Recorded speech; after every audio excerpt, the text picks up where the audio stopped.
Good morning students.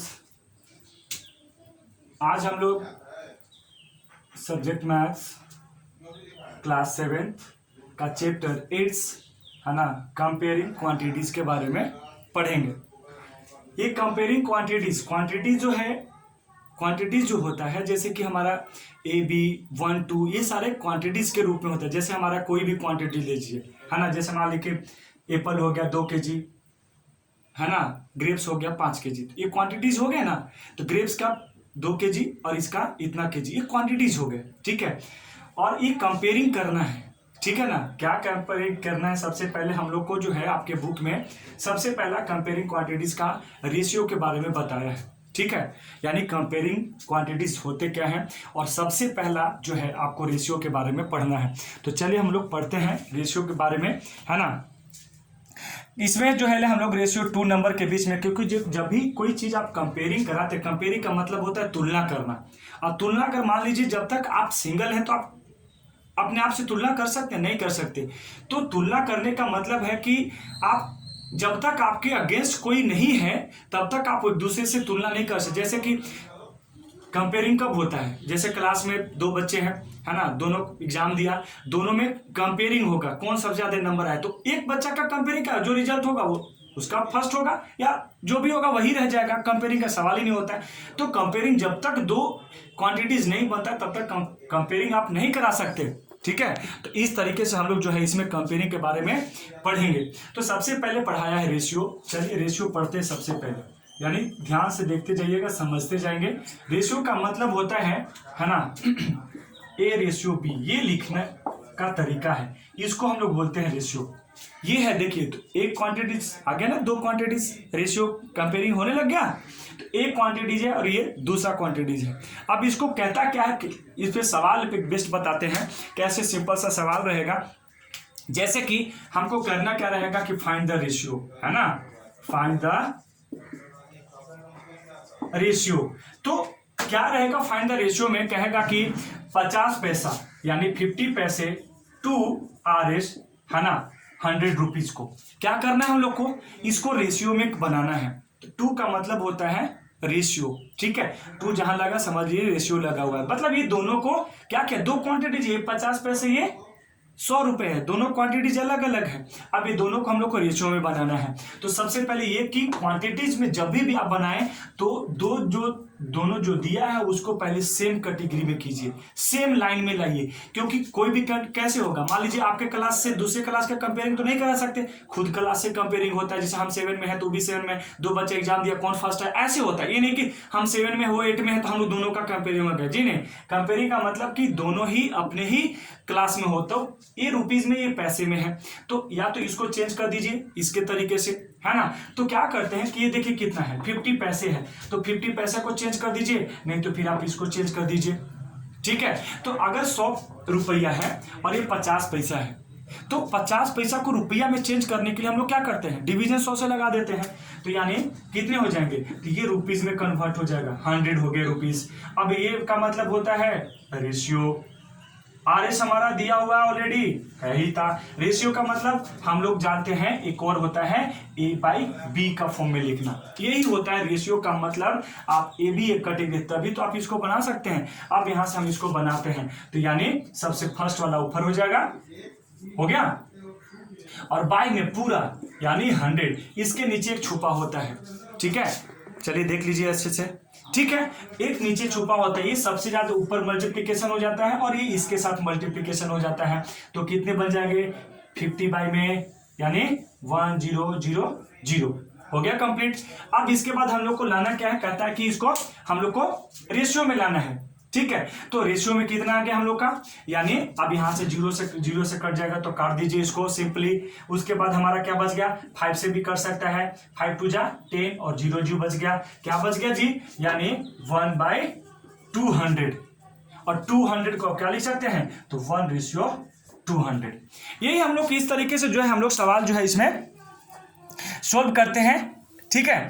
तो अब हम लोग जो है ना इसको बनाने का ऐसे इसी तरीके से जो है हमारा ये निकलता है। तो ये सिंपली सा बात हो गया। जैसे 50 बाई, तो पैसे को रुपीज में करेंगे, 1 रुपया में कितना पैसा होता है, 100 पैसा होता है। तो हम उसको पैसा को रुपीज में कन्वर्ट करने के लिए, छोटा से बड़ा में लाने के लिए हमें क्या करते हैं उसको, यानी 100 से डिवीजन लगा देते हैं, है ना, जितना होता है। और यार 100 रुपया है ही था, इसको हम लोग ने बना दिया, कितना हो गया, यानी 1:200। अब हम आते हैं उसके बाद रेशियो के बाद प्रोपोर्शनल। ठीक है, प्रोपोर्शनल के बारे में समझते हैं फटाफट। अब थोड़ा स्पीड करते हैं इसको। प्रोपोर्शनल का मतलब होता है, ज्यादा नहीं करेंगे, थोड़ा थोड़ा टॉपिक बताएंगे इसमें, फिर नेक्स्ट डे जो है ना बाकी फिर हम टॉपिक बताएंगे। अब आता है प्रोपोर्शनल, सेकंड है हमारा, रेशियो के बाद आता है यानी प्रोपोर्शनल, है ना। यानी दूसरा जो है इसका जो है प्रोपोर्शनल पढ़ना है हम लोग को, प्रोपोर्शन, है ना। अब प्रोपोर्शनल का मतलब क्या होता है, इसका साइन कैसे होता है, तो प्रोपोर्शनल का साइन ये होता है, और इसका जो मतलब होता है इसको हम लोग ऐसे भी लिखते हैं, मतलब इक्वल। प्रोपोर्शनल का मतलब होता है साइन ऐसे, और इसका मतलब भी इक्वल होता है।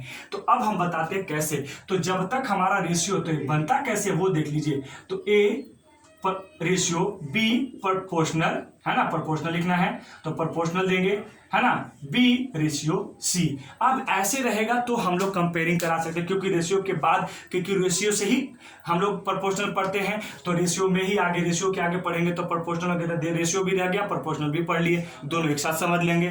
तो यानी ए बाई बी इसको लिख सकते हैं, जब ऐसे रहे हमारा तो इसको हम लोग ऐसे लिखते हैं बी बाई सी। अब इसको कंपेयरिंग कराना है, तो अगर ये दोनों आ गया तो इक्वल है, नहीं आया तो फिर देखेंगे आगे क्या करना है। तो एक सवाल मैं इस पे आपको कराता हूं, है ना, और ध्यान से देखेंगे। सबसे पहले एक छोटा सा ऐसी सवाल है ना, समझना होगा ध्यान से। कहता है कि इसमें भी एक चीज होता है ना, जैसे मान लीजिए एक और भी चीज मैं बता देता हूं तो ठीक है।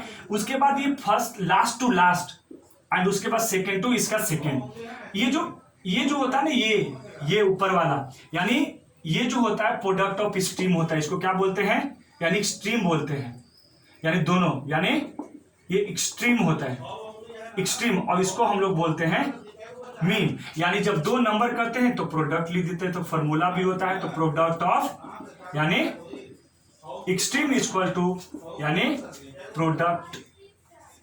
Product of mean. ठीक है, अब इस फॉर्मूला पे बैठ करके पता चल जाएगा कि दोनों इक्वलिटी है कि नहीं, इसको लास्ट को, इसको फर्स्ट को करके दिखा देंगे, शो हो जाएगा, तो यानी इसका मतलब कि ये प्रोपोर्शनल है। ठीक है, एक फॉर्मूला भी होता है इस तरीके से। मान लीजिए एक सवाल है, मैं बता रहा हूं आपको, ध्यान से देखिएगा एक बार। ये तो आपका फॉर्मूला हो गया, इस तरीके से हम लोग इसमें कंपेयरिंग करते हैं दोनों का। ये कंपेयरिंग करने का सवाल है, अगर दोनों इक्वल आ गया तो समझ लीजिए कि हमारा प्रोपोर्शनल है। एक सवाल सिंपल सा है, कहता है क्या कि फाइंड द थर्ड प्रोपोर्शनल, क्या थर्ड प्रोपोर्शनल। 9 और 12 दिया हुआ है, ध्यान से समझिएगा। 9 और 12 दिया हुआ है, या कोई भी चीज दिया हुआ है, उससे कोई फर्क नहीं पड़ता है। 9 और 12 दिया है, इसका बोलता है कि हमको यानी रेशियो निकालिए। सो 1 से 3rd तक दिया हुआ है, तो बाबू 1/3 तक है, हमको इसका मतलब कि चौथा निकालना है। फाइंड द, क्या लिखा है, find the third proportional to, ठीक है ना, 9 और 12, 9 और 12। तो ध्यान से देखा जाए, 9, ठीक है, रेशियो ये 12 ऑलरेडी है, ठीक है। अब उसके बाद यानी जैसे मान लीजिए कि 9 और 12 दिखा है, तो आप फाइंड द थर्ड प्रोपोर्शनल करेंगे ना, क्या हो निकलेगा। तो देखिए जब भी अगर 9 और 12 दिया तो फटाक से 9 और 12 डाल दीजिए। और एक चीज अगर 2 ही दिया हुआ है तो बाकी कैसे निकालेंगे। तो ये जो है जितना ये हमारा रहेगा ना 9, 12, यानी लास्ट में वही नंबर यहाँ पे हो जाता है। याद रख लीजिए, 2 नंबर दिया है तो 2, 9 और 12 तो हमने लिख दिया।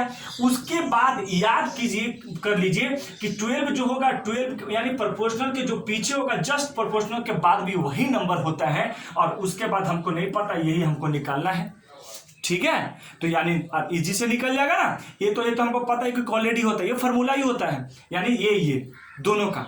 बात समझ में आ रही है। तो इस तरीके से हम लोग बनाते हैं, ठीक है। तो क्या बन जाएगा, तो 9 बाई में 12 इक्वल टू में 12 बाई में x, है ना, इधर से मल्टीप्लीकेशन कर देते हैं, तो 9x इक्वल टू में, यानी 12 इंटू में 12, x इक्वल टू में 12 इंटू में 12 बाई में 9, 9 से काट दीजिए, 3 बार में कट जाएगा ना, 3 3 जा 9, 4 कितने बच गए, यानी 16 आंसर हुआ आपका। बात समझ में आ गई। यानी जब इसको काट दिए तो 3 से काटे, 3 3 जा 9, 4 पे 3 4 जा 12, फिर 3 से काट दिए, 3 है ना, 4 जा 12, और जो बच्चा हमारा आंसर हो गया। इस तरीके से हम लोग प्रोपोर्शनल के बारे में समझते हैं। तो आज हम लोग यहीं तक इसमें करेंगे, फिर आगे के बारे में बताएंगे कल, है ना। तो आज हम लोग रेशियो और प्रोपोर्शनल का सवाल आप एक्सरसाइज से कीजिएगा। अगले दिन हम फिर जो है यानी आपका जो है परसेंटेज के बारे में पढ़ना है, तो परसेंटेज के बारे में कल क्लियर करेंगे। Thank you.